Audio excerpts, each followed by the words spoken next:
नमस्कार दोस्तों, मेरा नाम कुमार है और मैं आज आपके लिए लेके आया हूँ एक बिल्कुल नई चीज़ जो कि है एग्ज़ाम स्ट्रैटेजी, जो कि आपको फॉलो करनी चाहिए मेरे हिसाब से। या आप जो है इसको एक बार वीडियो को ज़रूर देखें और अगर आप स्ट्रैटेजी में अपना थोड़ा भी चेंज लाना चाहते हैं तो आप ला सकते हैं। दोस्तों, हो सकता है कि वीडियो की स्टार्टिंग में आपको क्वालिटी क्लियर ना मिले 15-20 सेकंड के लिए। ऐसा इसलिए है क्योंकि हमने कंप्रेशन यूज़ किया है, इसलिए आप वीडियो को एग्जिट ना करें, वीडियो को पूरा देखें। आपको कुछ नया सीखने को ज़रूर मिलेगा, कुछ नई चीज़ आपको ज़रूर पता चलेगी एग्ज़ाम स्ट्रैटेजी से रिलेटेड। दोस्तों, अगर मैं बात करूं चेंजिंग सिनेरियो की, जो कि अब जो है IBPS जो पेपर कंडक्ट कर रहा है ऑन बिहाफ ऑफ बैंक्स या इंश्योरेंस कंपनीज या अलग अलग कोई भी एग्ज़ाम जो IBPS कंडक्ट करता है, देखिए आजकल वो काफ़ी ज़्यादा जो है पैटर्न में जो है वो चेंज लाया है, क्वेश्चंस के पैटर्न में चेंज लाया है। ऐसा इसलिए है क्योंकि देखिए काफ़ी जो चीज़ें हैं जो अब रिपीट हो गई हैं, अब बच्चों को पता चल गया है, कोचिंग सेंटर इतने आ गए हैं कि वो जो है एकदम जैसे उन्होंने पढ़ाया उस हिसाब से पेपर आ जाता था। इसलिए IBPS ने या SBI ने इस बार जो है अपने क्वेश्चंस में काफ़ी चेंजेस किए। अभी IBPS का पेपर होना बाकी है, SBI PO के अंदर जो है चेंज्ड पैटर्न आया। आप क्वांट में देखेंगे काफ़ी जो है 2-3 टॉपिक से मिला के DI के क्वेश्चंस आए। ट्रेडिशनल मेथड नहीं आता है, खासकर अब इंग्लिश में भी देखेंगे आप नए पैटर्न के क्वेश्चंस आ रहे हैं, रीजनिंग में नए पैटर्न के क्वेश्चंस आ रहे हैं। तो दोस्तों, एज अ लेमैन, अगर मैं तैयारी, अभी मेरा 3-4 महीने 5 महीने के अंदर सारे एग्जाम्स हैं IBPS के मेन जो कि PO है, RRB है, क्लरिकल है, SO है। तो देखिए अब मुझे क्या चीज़ फॉलो करनी चाहिए। कोई भी एक नया अगर तैयारी करने के लिए बच्चा आता है तो उसको इन 3-4 महीनों में क्या करना चाहिए, किस जो चीज़ को फॉलो करना चाहिए, किसको फॉलो नहीं करना चाहिए। दोस्तों, ये एक बहुत ही ये ऐसी चीज़ है जो आपका जो है अगले 4 महीने 5 महीने में एग्ज़ाम है, तो आप जो एक डेफिनेट स्ट्रैटेजी को फॉलो नहीं करेंगे या आप अपनी स्ट्रैटेजी जो है बीच बीच में चेंज करेंगे तो आप बहुत कंफ्यूज हो जाएंगे। तो आप जो है एकदम क्लियर रहें कि मुझे क्या करना है, क्या नहीं करना है। तो देखिए दोस्तों, आप जानते हैं अभी PO का जो एग्ज़ाम आने लगा है और जो क्लरिकल का एग्ज़ाम आने लगा है, उसके अंदर सेक्शन वाइज भी अब आपको टाइम देने लगे हैं। पहले ऐसा नहीं होता था, अब होता है। तो आपको इस हिसाब से भी सोचना है। अभी जैसे मान लीजिए मैं PO की बात करता हूँ, एक बार मैं आपको दिखाता हूँ। चलिए, अगर मैं PO की बात करूँ दोस्तों, आपने देखा होगा 2016 में रीजनिंग आपका एक सब्जेक्ट था, इंग्लिश एक आपका क्वांट या मैथ्स कह देता हूं मैं, जनरल अवेयरनेस हो गया और आपका कंप्यूटर अवेयरनेस हो गया। ये कुछ थे दोस्तों। मैं अभी मेंस की बात कर रहा हूं, मैं प्रीलिम्स की बात नहीं कर रहा हूं दोस्तों। आप एक चीज़ पहले चीज़ ध्यान रख लीजिए कि आप जो है पेपर की तैयारी प्रीलिम्स के हिसाब से नहीं कर रहे हैं। कई लोग कहते हैं पहले प्रीलिम्स तो निकल जाए। दोस्तों, प्रीलिम्स के बाद समय ही कितना बचता है मेंस के लिए, आप ही मुझे बताएं। इतना आपको समय नहीं मिलता है कि आप जो है एकदम प्रीलिम्स आपने निकाल लिया तो मेंस भी एकदम बहुत ही हाई रैंक्स के साथ या हाई नंबर्स के साथ आप पास करेंगे। अगर आपने शुरू से ही मेंस के लिए तैयारी करके चली तो आपका श्योर है प्रीलिम्स तो ऑटोमेटिकली आपका कवर हो ही जाएगा ना। आप जो है अपना सिलेबस जो तैयारी करेंगे वो आप मेंस के हिसाब से करेंगे तो प्रीलिम्स आपका ऑटोमेटिकली कवर है। आप क्या करें, 10-15 दिन पहले 20 दिन पहले आपने पेपर प्रैक्टिस चालू कर दी प्रीलिम्स के हिसाब से, तो उस हिसाब से आपका टाइम मैनेज हो जाएगा। तो आपको जो बेसिकली तैयारी करनी चाहिए वो मेंस के हिसाब से करनी चाहिए, ऐसा मेरा मानना है। तो अब ये 5 सब्जेक्ट मान लीजिए मैं लेता हूं, तो इसके अंदर अगर मैं बात करूं क्वेश्चंस की, मार्क्स की और टाइम की, रीजनिंग के अंदर जो है 50 क्वेश्चन आते हैं, उसके 50 मार्क्स होते हैं, यानी एक क्वेश्चन का 1 मार्क्स, और 40 मिनट आपको दिए जाते हैं मेंस में इसको करने के लिए। इंग्लिश में बात करूं तो 40 क्वेश्चन आते हैं, इसके लिए भी आपको जो है 40 मार्क्स होता है, यानी 1 मार्क्स का 1 क्वेश्चन, और जो है 30 मिनट टाइम मिलता है।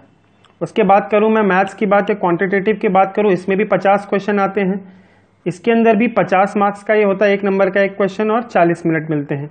General awareness with special reference to banking industry में बात करूं तो 40 क्वेश्चन आते हैं और इसके अंदर भी 40 मार्क्स होते हैं, और इसका जो है 20 मिनट आपको दिए जाते हैं इसको करने के लिए।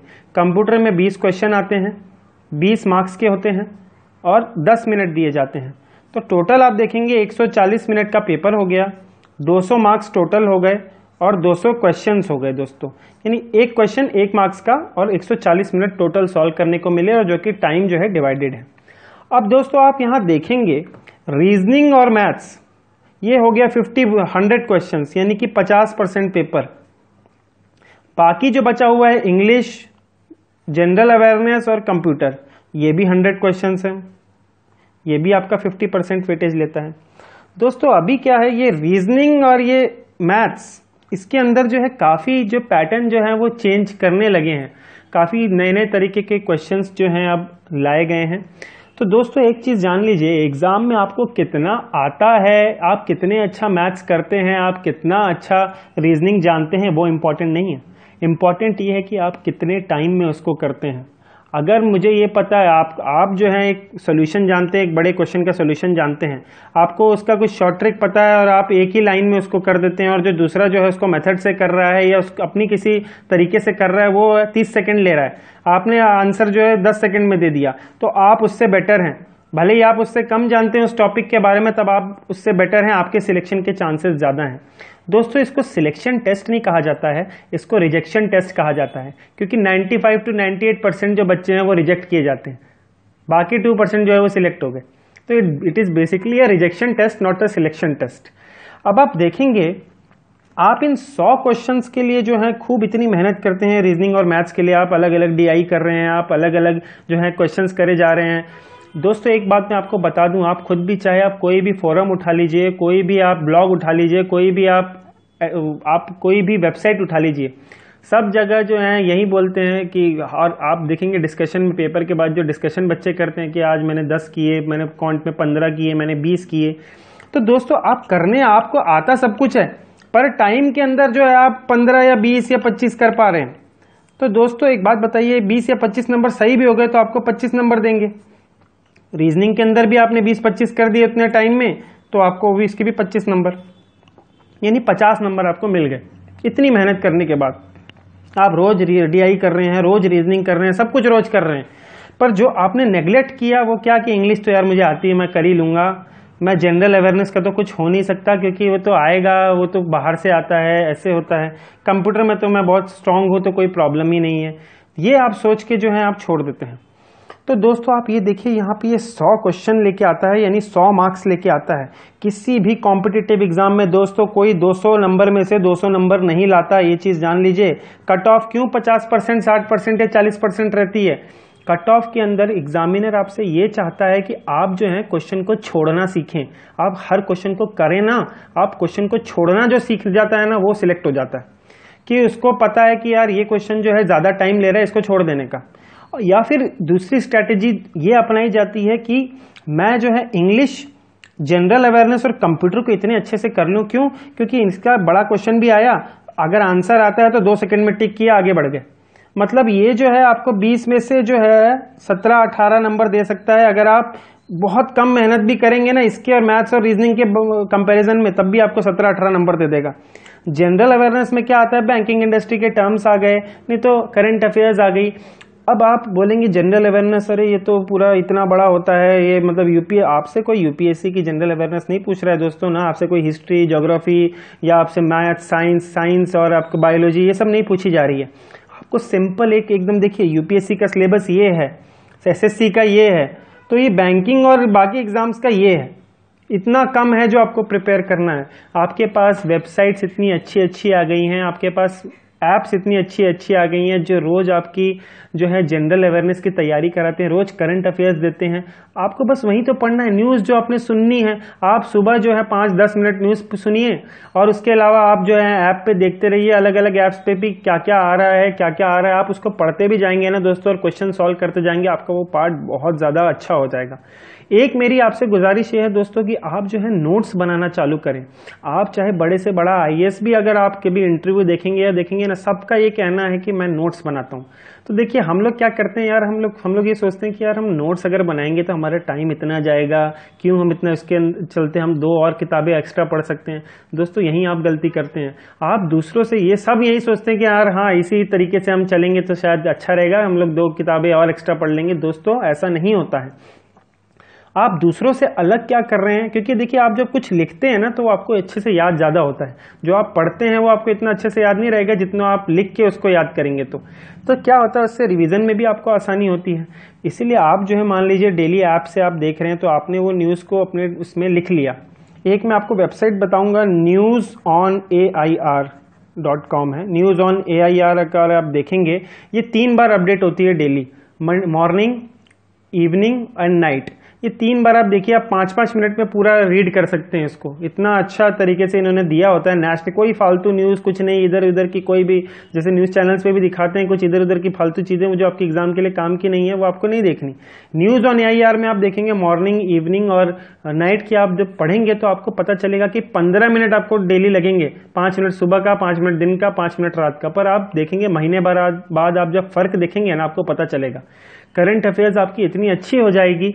ऊपर से आप न्यूज़ ऑन AIR पे आप 15 मिनट दे रहे हैं, उसके बाद अलग अलग ऐप्स जो आप डेली न्यूज़ पढ़ते हैं उसके अंदर 10-15 मिनट लगेंगे, फिर क्वेश्चन सॉल्व करेंगे उसके अंदर 10-10 मिनट और मान लीजिए। मतलब डेली का आप 40 मिनट से लेके 1 घंटा 60 मिनट तक, 1 घंटा अगर आप देंगे तो आपका करंट अफेयर्स पार्ट का जो है ना, मान लीजिए जितने भी क्वेश्चन आएंगे ना 80 to 90% आप सॉल्व कर लेंगे। ये मेरी गारंटी है, गारंटी बोल रहा हूं मैं। अगर आप ढंग से उसको पढ़ेंगे, उसको लिखेंगे और उसके बाद आपको उसको रिवाइज करना है हर 15 दिन पे।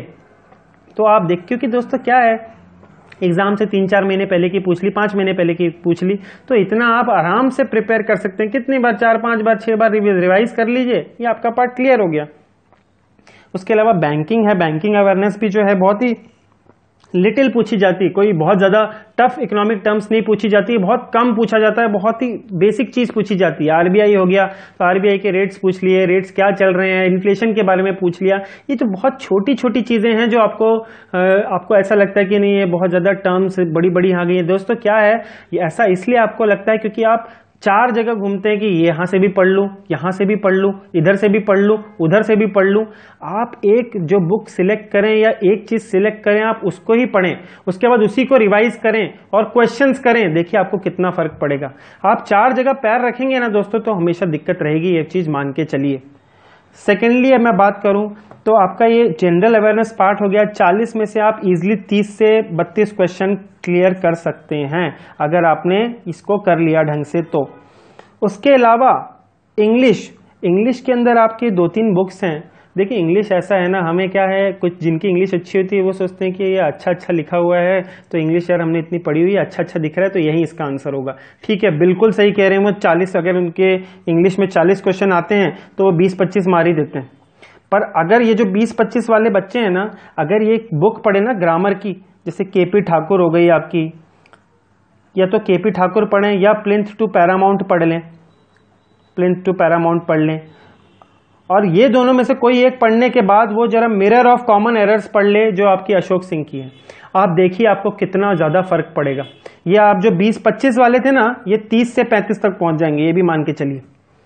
तो यहां पे आपने 10 नंबर बढ़ा लिए तो आप जो है इंग्लिश में भी आराम से 30 से 32 नंबर स्कोर कर सकते हैं। तो देखिए 30 नंबर मानता हूं मैं इसके, 30 नंबर मानता हूं मैं जनरल अवेयरनेस के, 60 हो गए, और ये करीबन मतलब मान लीजिए 15 नंबर, यानी ये 75 नंबर आपने 100 में से कवर कर लिए।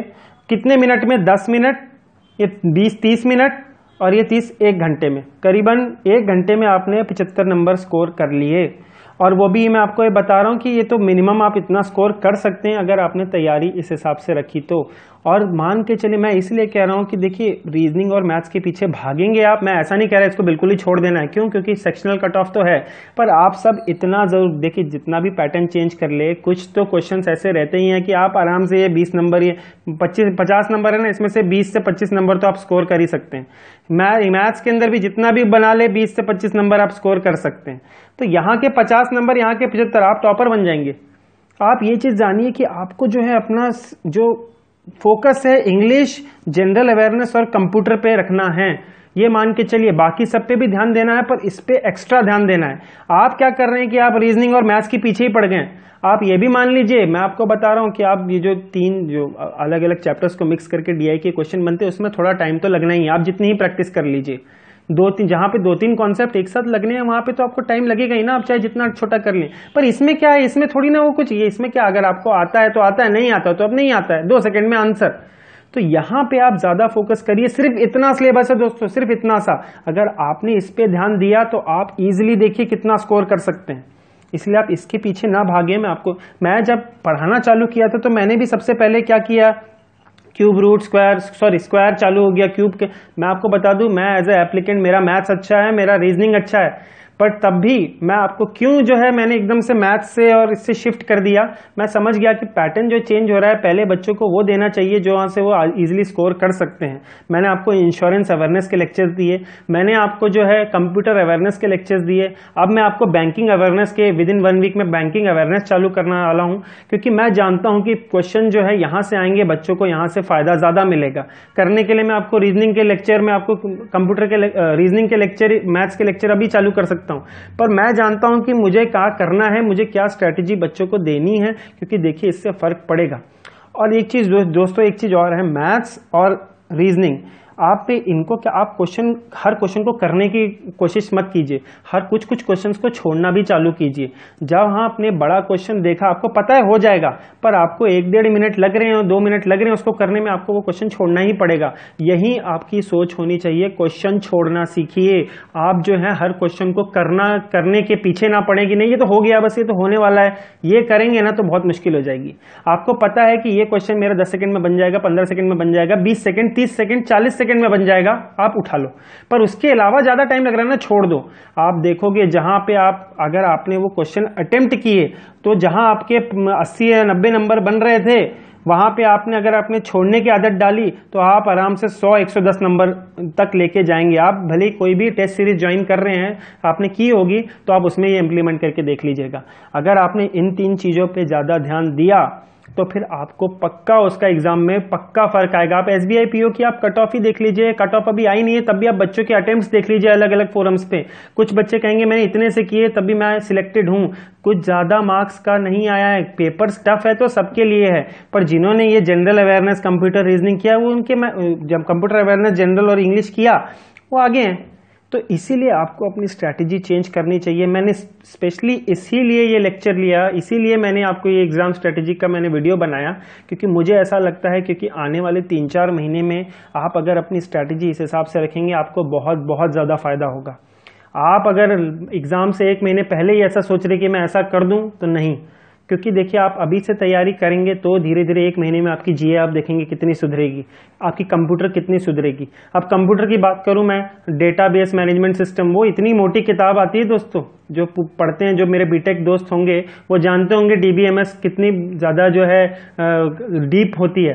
पर आप जब इन एग्जाम्स की बात करें तो कितना सरफेस लेवल पूछा जाता है, आप उनसे एक बार जानिए।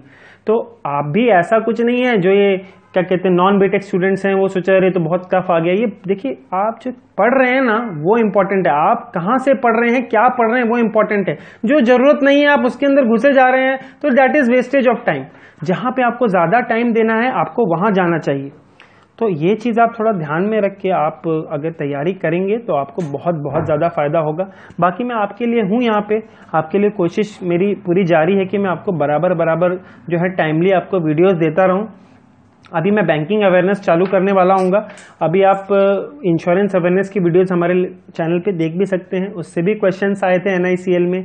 आप जो अभी आपका बैंकिंग अवेयरनेस जो है मुझे काफ़ी बच्चों ने बोला बनाने के लिए, मैं अभी पूरा सेग्रीगेट कर रहा हूँ मटेरियल की क्या करना चाहिए, कितना पढ़ाना है, कितना नहीं पढ़ाना, एग्जाम के लिए कितना इंपॉर्टेंट है उतना ही पढ़ाऊंगा और देखेंगे आपको उससे भी फायदा मिलेगा ही। तो दोस्तों आज से आप जो हैं जो भी मेरी बातों से सहमत हैं वो ये चीज़ आप खुद जो है इस चीज़ को अपने ऊपर इम्प्लीमेंट करके देखिए, फिर आप देखिए जो मैंने बोला है वो कितना प्रतिशत सच है या झूठ है, आप खुद देखिए। जो बच्चों ने अल्टीमेटली आप जब है ना सोच के आते हैं कि मैं 200 में से यार 150 क्वेश्चन कर दूंगा, ये पेपर ऐसा हो, नहीं। अगर आप ये चीज़ें करेंगे ना कंप्यूटर और इसकी, अल्टीमेटली आप देखेंगे, आप क्या देखते हैं यार मेरे तो इतने मार्क्स बने, ये नहीं देखता कि कहाँ बने, कंप्यूटर जनरल अवेयरनेस से इंग्लिश में बने, ये कोई नहीं देखता।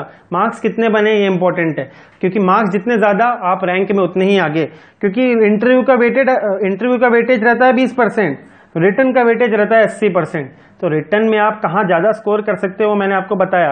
बाकी आपके ऊपर है दोस्तों, आप क्या स्ट्रैटेजी फॉलो करना चाहते हैं। मैंने आपको एक ओवरव्यू दिया है कि मुझे जो लगता है एज अ कैंडिडेट अगर मैं हूँ तो मैं क्या करूँगा, मैंने आपको बताया। आप अपने हिसाब से स्ट्रैटेजी, अगर आपको पसंद आए तो आप चेंज कर सकते हैं, नहीं आता है तो आप जैसा कर रहे हैं वैसा भी आप कर सकते हैं। किसी के ऊपर मैं फोर्स नहीं करूंगा अपनी स्ट्रैटेजी, पर मैं ये जानता हूं कि इससे जो है कुछ ना कुछ फायदा जरूर पड़ेगा। आप जो है बेशक इसको टेस्ट करने के लिए अपने जो मॉक टेस्ट देते हैं उसमें आप अप्लाई करके देखें, पर ये नहीं कि आपने आज ये सुना है और अगले दिन आप मॉक टेस्ट देना चालू करके अरे यार ये तो मार्क्स ही नहीं बन रहे। पहले आप पढ़िए, पहले 1 महीना आप जो है जनरल अवेयरनेस कंप्यूटर और इंग्लिश पे दीजिए टाइम, उसके बाद आप बोलिए मेरे को कि हाँ मैंने जो ये अप्लाई किया उसके बाद मेरे मार्क्स नहीं आ रहे हैं या मेरी इंप्रूवमेंट नहीं हुए, तब मैं आपसे बात करूंगा इस बारे में पक्का। तो आप 1 महीना एक बार करके देखें, क्योंकि अभी टाइम है एग्जाम में, बाद में टाइम निकल गया तो दोस्तों कोई कुछ नहीं कर पाएगा, इसलिए आप जो है थोड़ा इस बारे में सोचें। दोस्तों ये जो वीडियो पहली बार देख रहे हैं वो हमारे चैनल को सब्सक्राइब कर सकते हैं। यहाँ आपको यहाँ बॉटम राइट में जो है आपको एक सब्सक्राइब बटन दिखेगा। अगर आपको सब्सक्राइब बटन यहाँ नहीं दिख रहा है तो आप जो है यूट्यूब पे डायरेक्ट जा सकते हैं और वहाँ टाइप कर सकते हैं गवर्नमेंट सर्विस एस्पिरेशंस। आप सर्च बटन को जैसे ही क्लिक करेंगे सब्सक्राइब बटन आपको दिखेगा, आप सब्सक्राइब उस पर क्लिक कर दें। इससे कि क्या होगा, जो भी नई वीडियोस मैं बनाऊंगा वो सारी की सारी अपलोड आपको जो होंगी वो आपको मिल जाएंगी, आपको नोटिफिकेशन आ जाएगा कि आपके पास सबसे पहले नोटिफिकेशन आएगा वीडियो अपलोड का। इसीलिए आप जो है चैनल को सब्सक्राइब जरूर कर लें। ये सारी वीडियोस जो हम अपलोड कर रहे हैं बिल्कुल फ्री ऑफ कॉस्ट है, कोई चार्ज नहीं है, कोई पेड वीडियो नहीं है। इसमें से मैं इंश्योरेंस अवेयरनेस करीबन 80-90% पढ़ा चुका हूँ। कंप्यूटर अवेयरनेस के भी 11 लेक्चर्स अपलोड किए हैं, इसमें और करेंगे। करंट अफेयर्स, क्वांट की थोड़ी एक दो टॉपिक ही लिए हैं और इंटरव्यू की मैंने टॉपिक्स लिए हैं। बैंकिंग अवेयरनेस मैं चालू करने वाला हूं, उसके बाद रीजनिंग, क्वांट, इंग्लिश ये सब भी मैं करता रहूंगा। थोड़ा टाइम जरूर लगेगा, पर जो है मेरी कोशिश पहले ये है कि मैं इंश्योरेंस, कंप्यूटर और बैंकिंग खत्म करा दूं। करंट अफेयर्स आप साथ साथ पढ़ते रहे हैं, उसके बाद हम जो है इसकी हम खुद भी वीकली जो है करंट अफेयर्स डालेंगे। इंटरव्यू ग्रुप डिस्कशन की भी कुछ वीडियोस डाली हैं, जिनका इंटरव्यू है उनको भी ये हेल्प मिल सकती है इससे। तो दोस्तों आपको ये वीडियो कैसा लगा, आप जरूर चैनल को सब्सक्राइब करें, लाइक करें, कमेंट करें, मुझे जरूर बताएं कि आपको ये वीडियो कैसी लगी और आप जो है किससे क्या कहते हैं, किससे आपको कुछ थोड़ा भी अच्छा कुछ जानने को मिला है तो मुझे जरूर बताइएगा। चलिए मिलते हैं दोस्तों फिर आगे अगले लेक्चर में।